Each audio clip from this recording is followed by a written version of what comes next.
Hello. Good afternoon, Thad. Great Good to see you afternoon, here Vicky. again on LinkedIn Live. Yeah, here we are again. Yes, Wonderful. it is wonderful. I'm just going to give it a second to make sure that people who are wanting to join can join. Hmm. Yeah. Make sure that it's showing up on LinkedIn. Sure it is. The technology is always just a little bit ahead of me. I love chasing it. You do. All right, let's do this. A short introduction for those of you who are meeting Thad for the very first time. Thad is a DCA certified alternate dispute resolution or ADR divorce coach and a family dispute resolution practitioner, also known as FDRP. He's AMDRAS and conflict coach certified, and he's a shamanic breathwork practitioner and healer. 30 plus years in successful conflict resolution, as well as supporting men through addiction recovery. Dad sees people for their greatness, and his mission is to help families get through the difficult and emotional time of divorce and separation while also helping them build a positive future. Well, Dad, welcome. Thank you. Good to see Today's you and be here. It's lovely. Yeah. And today's conversation is about managing overwhelm, fear, Hmm. anger, guilt, and grief during Yeah. separation. That's a whole lot of emotions, right? Anger, Oh, yeah. guilt, grief, fear. And I imagine they all happen at once sometimes too, right? Oh, it's a tsunami of emotion that happens and often people feel there's no control, which is where the overwhelm comes in. Where do I turn? Who do I talk to?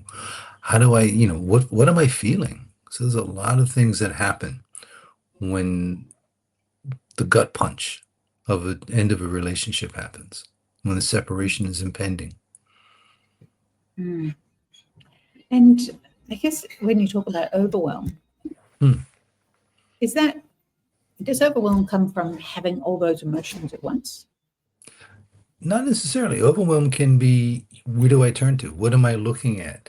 How do I handle finances? Um, there's an element of fear in that. There's maybe some anger, but the overwhelm is really, you know, just feeling all the layers at once. Imagine it's like standing in front of a tsunami and you just see it coming. And it's just the overwhelm of what do I do now? And it can paralyze. And so, there's that fight, flight, or fear and freeze that can happen to people. So it's those things that an overwhelm isn't necessarily just because you're afraid or you're angry or there's grief going on. It can just be the bills are hitting me. I don't know where to Mm. turn. I don't know who to talk to and feel overwhelmed in that and paralyzed in what to do next. There's simple, practical things that would just be day to day things normally, but because of the emotion and everything that the person is experiencing, then those day to day things feel too much. When, if for people who've never had a separation, that's fabulous, and I hope I'll never have to talk to you because that'll be wonderful. But it's trying to navigate each day. It's waking up and, what was normal yesterday suddenly is not. There is no normal anymore. There is nothing that feels the same. So everything's changed and changing, and it feels, one client described it as, I feel like I'm walking in quicksand and sinking. Mm.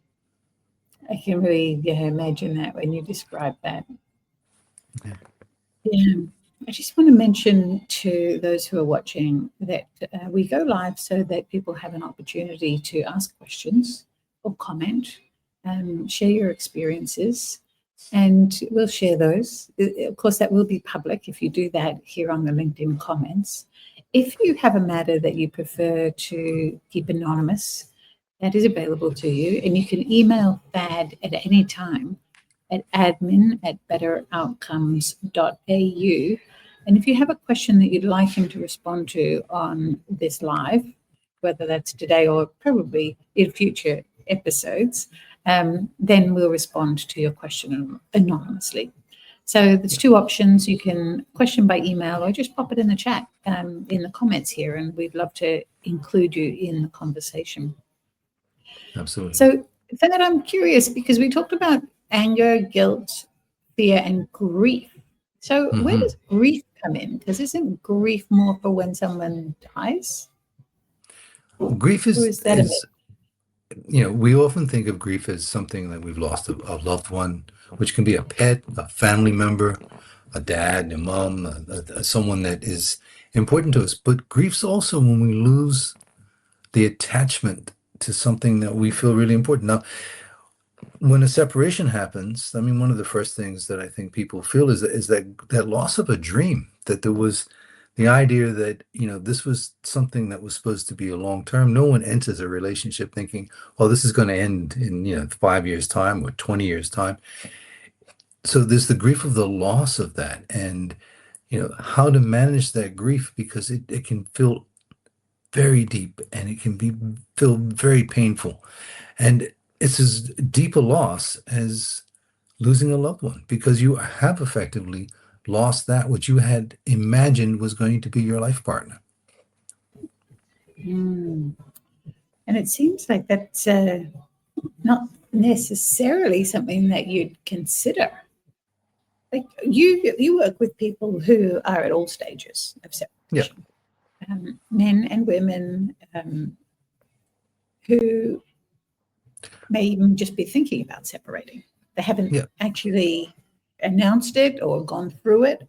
And maybe these are some of the things that do you invite people to think about what all of that might look like and feel like, or how does that conversation happen?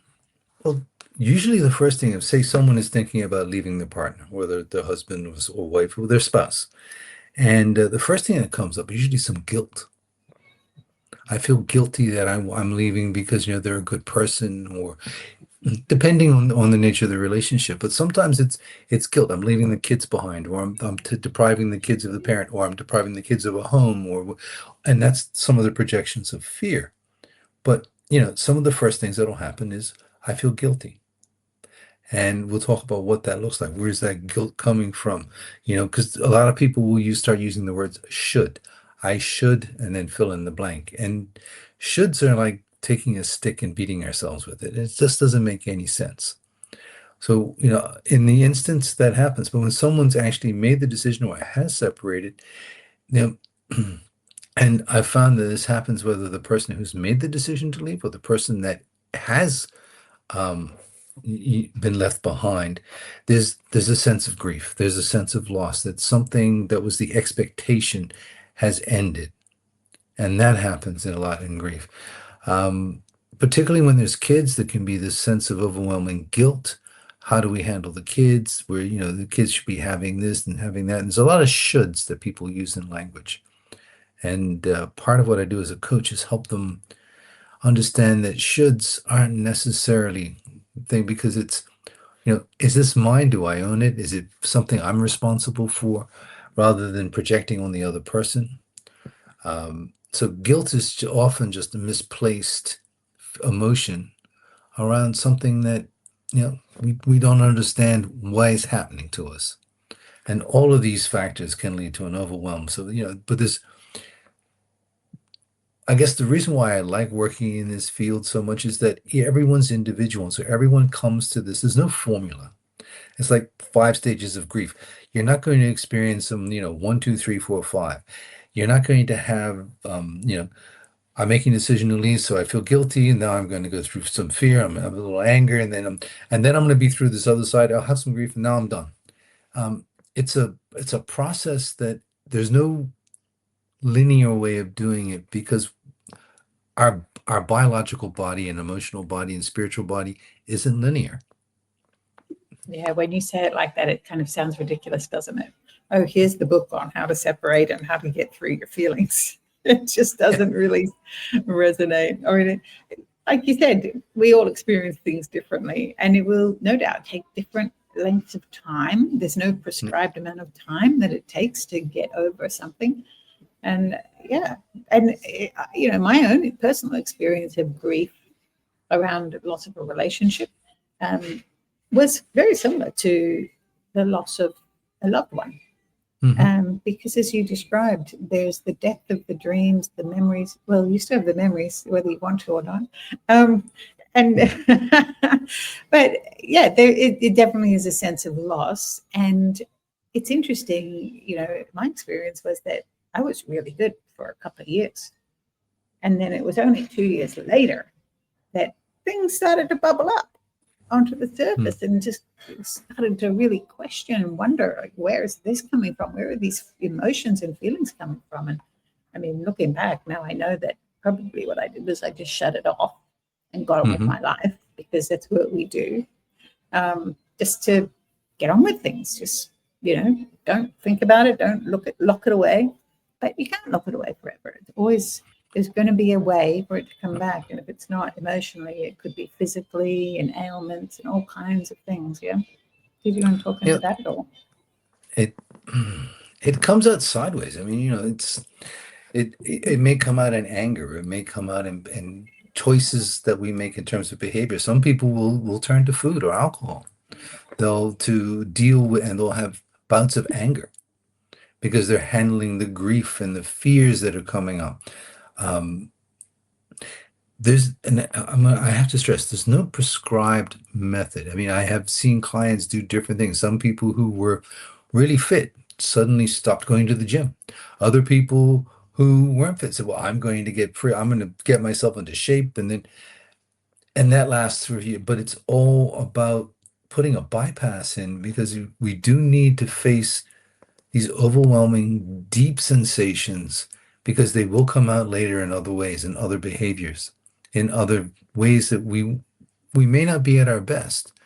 And what I love about coaching is helping someone understand that they're going to get through this. There will be an end to this, but this is their process. So when they're feeling overwhelmed, what are you feeling overwhelmed with? What is it that is yours that you can address? Is it important to do it now? Is it something that you can do later? Is it something that's not yours to do at all? Three simple questions. Is this something I need to address now? Is this something I should put aside, that it's a nice to have, or something I could do tomorrow? Or is this something that actually is not mine to address at all, and I don't need to look at it? Tell me more about that. These sound like really juicy questions. They are. I love the Tell one me. where you put the boundary in. This isn't mine. So, it could be, I don't know, paying a bill that's, you've now separated, you're in separate houses, you have an agreement in place. It depends on where you are in the stage of separation, but say everything's done, you have now separate locations, and you've agreed to things, and a bill comes in, and your habit is, I take care of that. I take care of the household bills, because a spouse always usually does it. It isn't gender based, it's usually a spouse. And it feels, I don't know how I'm going to pay this, because it's a habit. And a lot of times we develop habits. I'll tell clients when I'm working with them, we teach people how to talk to us. We also teach ourselves how to behave in situations. So we form habits, we form patterns that, once we can establish an awareness, we can start to put our boundaries in place and figure out how to manipulate those around us, navigate it, feel comfortable with it. But if we don't address it, we go on autopilot. We don't know what's ours. We don't know what's happening. We just take things on. We take on the emotion. We take on the responsibilities. We take on these things because we always have. And I've had one client that it took 3 years before she was able to put the boundary and says, you know what? That's in your house. This is in my house. And that's the boundary.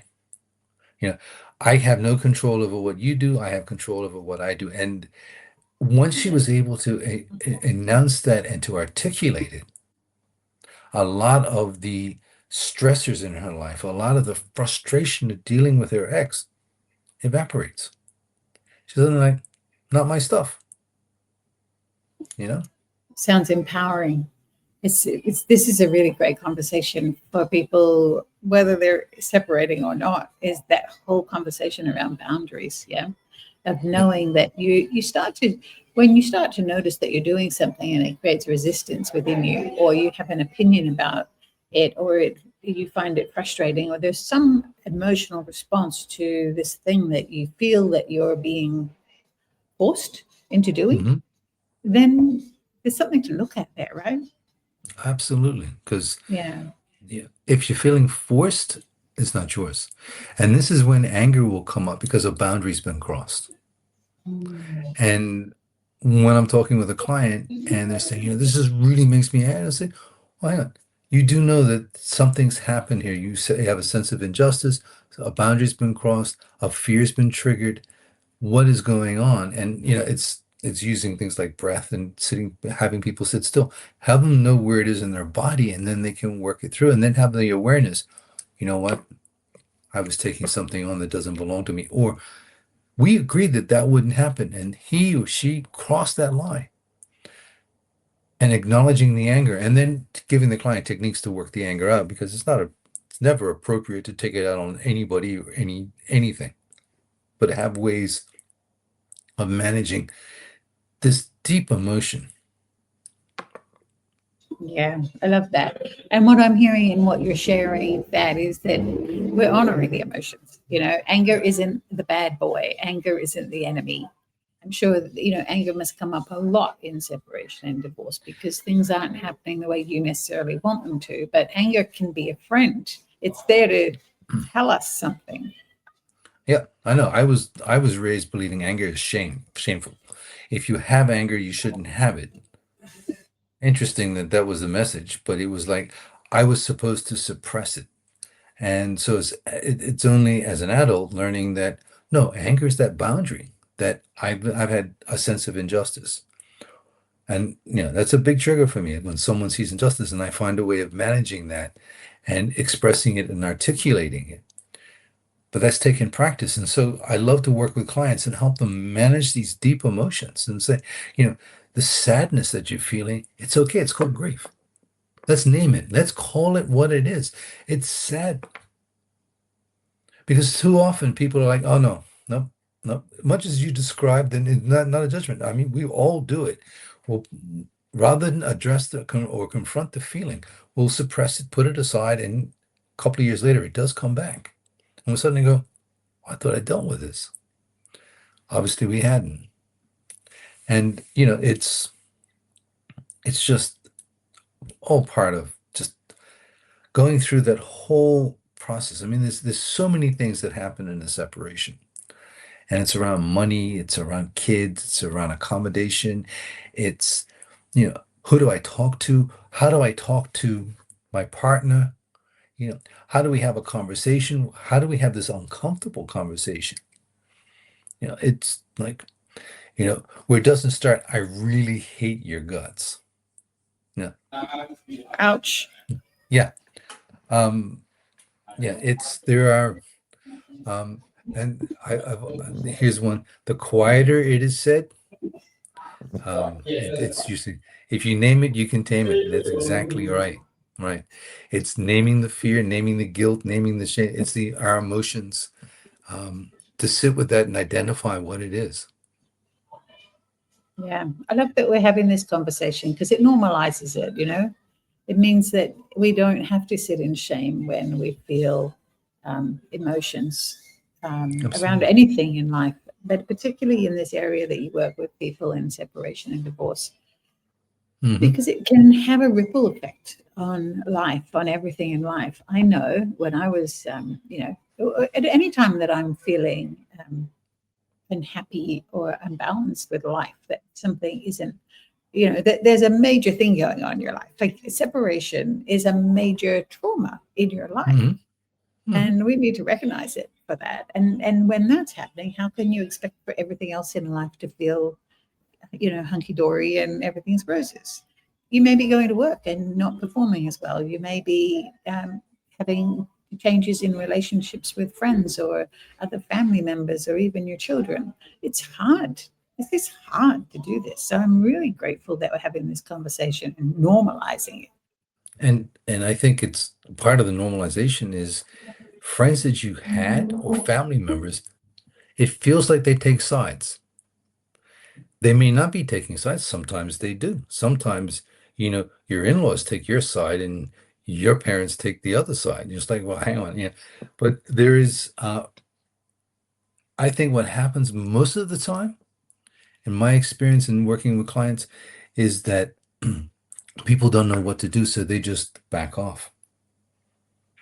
And the friends that really want to support you will give you advice based on television dramas or what they heard someone say that they were, instead of, no, there's the legal things that we have, there's emotional things of it, but working in the context of the law, but also in that emotional morass that we are as human beings. Yeah, And that's a really really, good distinction, that we can listen to advice or commentary from people around us, but really the advice to follow is the professional advice. absolutely. And that's why, get um get it out. Find someone that you can really trust as a confidant that will give you good advice. Not say, oh, take him to the cleaners, because that doesn't happen, right? You can get 100, but I mean, I remember going through my divorce a quarter century back, and my stepmother's mother saying, you can get everything, take 100%. And I went, well, actually, that's not what the law says. It doesn't work that way. And she's like, well, it should. And I went, no, it shouldn't. She should be intact through this process too. We've agreed that this is how to do this. But um, you know, it's it's never what people think it is, and people will second guess as they're going through this process, which is really why they need to have a professional in their corner to help them. If it's a therapist, their lawyer, to help them understand the parameters of what they're working with. A therapist, I love having a nutritionist in there too, because people forget to do things like eat on a regular basis and what they eat. Because, that frozen chocolate cake looks really good, but yeah, it's not a good dinner. I love it. A gallon of ice cream is a great dinner, excuse me. And it Um, really does make that sadness go away for a little while. I You like get to sleep it off. the dulce de leche ice cream, yeah, with extra Yeah. caramel sauce. Yeah, that's always that's a good emotional suppressant too. Yeah, Yeah. well, that's a very interesting thing, isn't it, about nutrition? We find we gravitate towards foods that suppress our emotions, which again is just shoving the emotion aside. It's not dealing with it. What I'm hearing is that when you coach people, you help them unveil or tap into the emotion and go with it and find out what it needs and manage it in a way that is healthy and wholesome, and in a way that, and that's not about judgment. That's just about an emotion dealt with or seen, an emotion seen allows it to be released, and therefore it's not going to plague I, you forever. I am never going to tell a client there that they shouldn't eat a liter of ice cream if they have the need for it. Yeah. I will suggest that there might be some alternatives that they might look at. But if it's there in the freezer and they have a need for it, and it's going to soothe them in the moment, then it's not the healthy choice. But um, you And know, maybe mentally healthy in that moment. yeah, it Yeah, may be it may be treat the yourself wiser to of the options that it. are Yeah, there before you you. go. There you go. Yeah, Yeah, and as absolutely. it And we're just being a bit lighthearted about it. But I mean, I think sometimes we have to be just yeah, remind ourselves that we're all human, and that these propensities will come up, these compulsions will come up. We will do things that we probably know aren't the greatest decision, mhm. but is that okay to be human and do it anyway? Like, Well, yeah, and I love the phrase. We're going to do this imperfectly. This is messy, right? So to expect to go through a separation and come out in 2 or 3 weeks shining like a diamond. No, we're imperfect. And, but understand that you're still worthy of all the affection and joy and happiness that's around you. It just doesn't feel like it in the moment. And it's going to get messy. You're not going to do it perfectly. You're going to say things that you wish you hadn't said. And that's okay, because you can fix that. And that's where, a sense of responsibility, where you can reduce the guilt because you said something you shouldn't have said. And then you can just say, I'm sorry, I shouldn't have said that. and make the apology. Yeah, it sounds It's like it's about clean conversations. If you well, feel it's learning how to something make that them. is learning how to have those clean conversations, is that something you help people with as well? Absolutely. I'll coach them and Communication? we'll practice. Try it on me. How would if when you hear this or read this phrase, what do you react? Or where do you feel that? How do we have that? If you could now react differently to that, what would you say in this scenario? So we'll play through some of those opportunities to say, because I hear a lot. Well, I really wish I should have. And it's like, okay, that's okay that you didn't because you're not supposed to do this perfectly. This is messy stuff. This is our emotions, our fears, all our dreams are shattered. All the grief is overwhelming. Where do we go? How do I turn? How am I going to pay a bill? I have how am I going to come to work and be normal? Um, Yeah, yes, I all the answer believe to those is that you will get through that, that there is a future. Things will be different. But that doesn't mean that the end. It's going to feel different, be different, but it's an opportunity to do something the way that you want to do it. And that's Mm, what I want to encourage people. And talk to a divorce coach, talk to a therapist, a counselor, so that you can get these tools to do it differently. Be yeah, imperfect, but know that yeah, you're okay, you're whole, that you're going yeah. to get through this. At the end, there is a conclusion. It's just not a when, but it will happen. Mm. Yeah, and it's times like this that you want to have some certainty about your future. And the certainty is as far away as you could imagine. And we'll never really know what the future is going to look like. We can have dreams about what we want, but we don't know how or when or, even whether it'll be Well, that way. I think the way to look at that is a lot of people will say, I'm really worried what the next 5 years are going to look like. And I say, well, we have no control. Think back to what 5 years ago was like or what last year was like. But if you look at it now, can you think as far as a plan for the next 3, 4, 5 days? So we take it in bite-sized management. What are we doing? What's in front of us now? So it's again, what's mine? What can I manage? What can I control? What needs to be done now? What needs to be done later? What's not mine to do at all? Yeah. I really appreciate those three questions. Let's just go through those three questions again. Just say them so that people can really take note of those and maybe make a note of them for yourself if you're watching this and you think those questions will help you. And that Yeah. might be a really good place to wrap it up Okay. with those So questions. the question is what's mine? Do I need to address this now? Is this something I like to do? Is this something I can address tomorrow? And is this mine at all? And the answer is no, then I don't need to address it. So it's just breaking down what's in front of me. Is this mine? Is this something I can look at later? Is this something that I can address tomorrow in good conscience, not procrastinate on? And then the last one is if this isn't mine, then why am I fretting over? Why am I putting energy into that?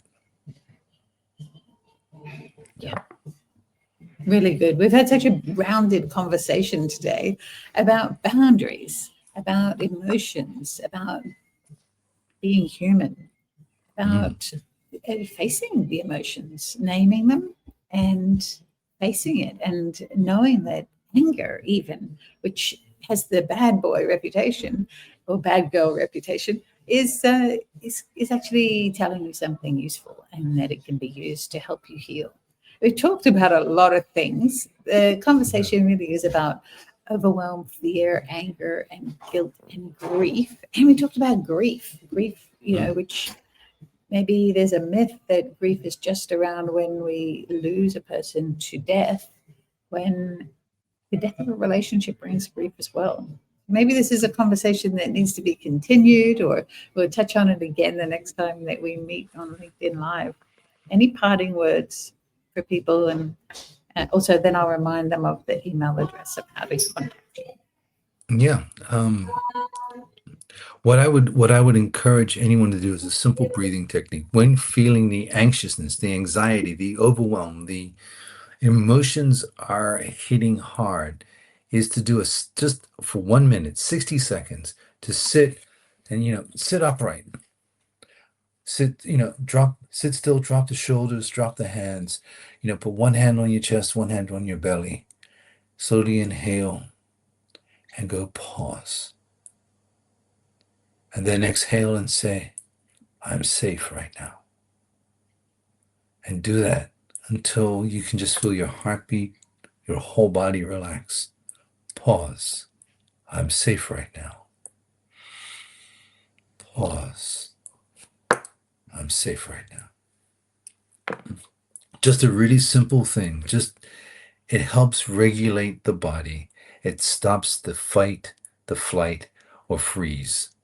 It just says, I'm okay. I'm whole. I'm okay just the way I am. And gives you time to be still.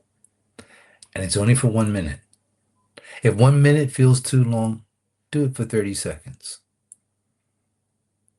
So think of it as you're doing 15 or even less. We'll call it 10 rounds of breathing. Just try 10 rounds and see what happens. You can do that in your car. You can do it sitting in bed. You can do it at the kitchen table. You can do it on the train. No one's going to really notice. You can do it anywhere that you need to take a moment to feel present. It sounds really peaceful. Just even witnessing this now, I can feel myself breathing slower, and yeah, it's a beautiful way to drop into your body and to remind yourself that you are safe and that you've got this. So Yeah. thank you, Thad, for everything that you bring, all your experiences and all your words of wisdom. And we're going to do this again. It could be next week, same time. Just check out on LinkedIn to get the details of when that will be. But we're going to do this regularly, just to get the word out to people that there is help. If you're going through or even considering a separation, or you're already there, you've been divorced, you've taken care of all of that, and there's still some stuff hanging around for you, things that you would like some support with, it's just good to know that support's out there, and what types of support are out there. So we're going to keep doing this. And if you have a question from watching this, you can reach out to Thad at admin@betteroutcomes.au, and he'd be happy to answer any questions that way as well. Yeah, Yeah. absolutely. Thanks again. And happy Wednesday afternoon, everyone. We'll see you again next time. Stay safe. Happy Wednesday.